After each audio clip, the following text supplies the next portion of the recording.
Right now, there is one empty garage on the Formula One grid. Cadillac claimed the 11th spot. But the 12th? That's where things get interesting, because 6 car manufacturers are circling, and only one of them is going to get in. You are watching F1 Burnouts. Let's be clear about what's at stake.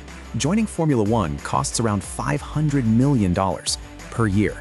You need a factory, a wind tunnel, 800 engineers, and the blessing of both the FIA and the existing teams. It's the most exclusive club in motorsport. And yet, the FIA president himself says he wants a 12th team, specifically a manufacturer. So who's in the running? Let's start with the names that probably won't make it. Porsche had their shot. They were this close to buying 50% of Red Bull's F1 operation. Christian Horner and Helmut Marko killed the deal. Porsche's motorsports boss called F1 a, quote, closed chapter. They're focused on Le Mans and Formula E instead. Door shut. Then there's Rodin Cars from New Zealand. Billionaire founder David Dicker proposed building cars in the Southern Hemisphere and pledged to hire a female driver. Bold vision. But the FIA rejected their bid. They wanted an OEM, a proper car manufacturer, not a hypercar startup. Rodin's dream isn't dead, but it's on life support. Now here's where it gets spicy. Hyundai posted a concept F1 car on social media with the caption, "What if?" Then deleted it. The internet went wild. But Cyril Abiteboul, yes, that's Cyril Abiteboul, now running Hyundai Motorsport, said flatly, there is no Formula One project. Hyundai is all in on endurance racing with their Genesis brand instead. Toyota is technically already back. They've partnered with Haas as title sponsor for 2026. It's now called Toyota Gazoo Racing Haas. They're providing simulators, manufacturing support, and developing Japanese drivers.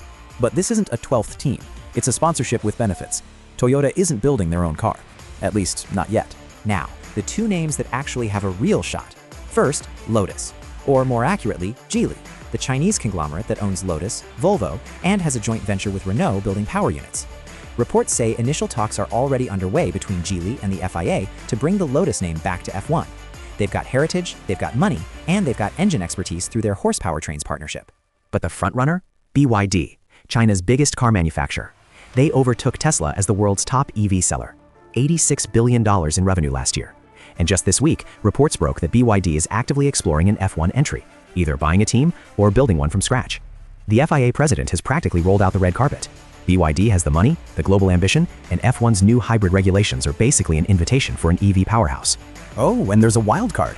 Otmar Safnauer, former team principal at Aston Martin and Alpine, says he has American financiers and a mystery car manufacturer lined up for a 12th team. He wants to be the next Toto Wolff, team boss and co-owner. His timeline? 2028 at the earliest. Whoever gets that 12th slot is going to need drivers. 17 drivers are out of contract after 2026. Carlos Sainz, George Russell, Valtteri Bottas, all potentially available. A BYD or Lotus team could poach a proven driver and pair them with a young Chinese or Southeast Asian talent from the junior categories. Imagine Zhou Guanyu leading a Chinese works team. That's not fan fiction, that's a business plan. So here's my prediction. The 12th team will be Chinese-backed. BYD is the most likely candidate. They've got the money, the global ambitions, and the FIA is practically begging for it. Lotus through Geely is the dark horse. Heritage plus Chinese ownership is a powerful combo. Either way, by 2028, expect 24 cars on the grid. The only question is whose name will be on that garage door. Who do you think should be the 12th team? Drop it in the comments. And if you want more F1 deep dives like this, subscribe to F1 Burnouts. We'll see you in the next one.